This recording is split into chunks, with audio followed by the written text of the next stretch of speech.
ادعمونا بلايك للفيديو واشتراك بالقناة.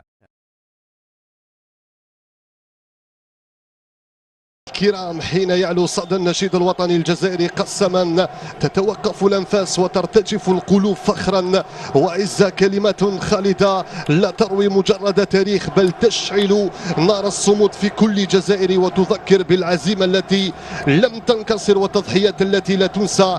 من كل نغمة يولد شعور لا يقهر، قوة في الإرادة، صلابة في الروح، وإصرار على رفع راية الوطن عاليا. قسما ليس مجرد نشيد أو رسالة حياة ووعد ولاء وشعلة تلهب النفوس وتجعل كل لحظة فرصة لتجديد الحب والوفاء للوطن. سيدير هذه المواجهة مشاهدينا الأفاضل الحكم الإيطالي أو طاقم تحكيمي إيطالي بحكم الساحة أندريا كولومبو، المساعد الأول دافيدي إمبريلي، والمساعد الثاني خالد بحري من أصول تونسية. تشكيلة المنتخب الوطني بعد الذي قدم مونديال العرب في المستوى الذي انتقل إلى اتحاد العاصمة. على الجهة اليسرى من هنالك داخل منطقة الجزاء البحث عن الأرضية، تهديد سريعة خطيرة لتيتراوي، البحث عن التوزيع داخل منطقة الجزاء، يبحث عن الرفيق المتحرر رودري مونور، والتغطية من هناك من أشرف عبادة. لكن قبل هذا وذاك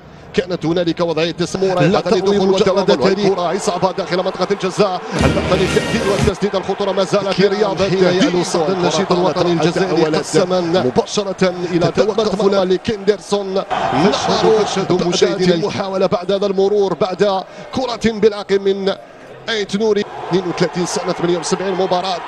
الكرة من أمين عمورة، يفتك عمورة، يلعب الكرة الطويلة، هذه صعبة، هذه خطيرة للتراوي، يفضل يلعب الكرة لرياض محرز. رياض تيتراوي سريعة خطيرة الأرضية، والكرة خاصة في مثل هذه الكرات الثابتة العائلة الأمامية من المدرب وكذلك من اللاعبين.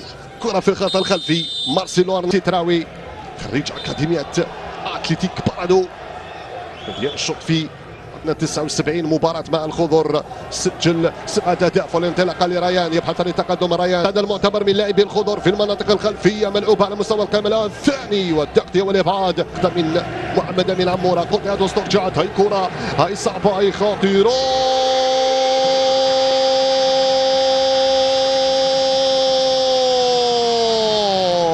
عاد من الإصابة، نعم عاد من الإصابة، فاختاره فلاديمير بيتكوفيتش أساسيا، ففضل أن يسجل أول الأهداف بعد خطأ فادح من كندرسون نافارو. لم يتسامح من عمورة، يبحث عن المرور، عمورة من أمام إليان، التوزيع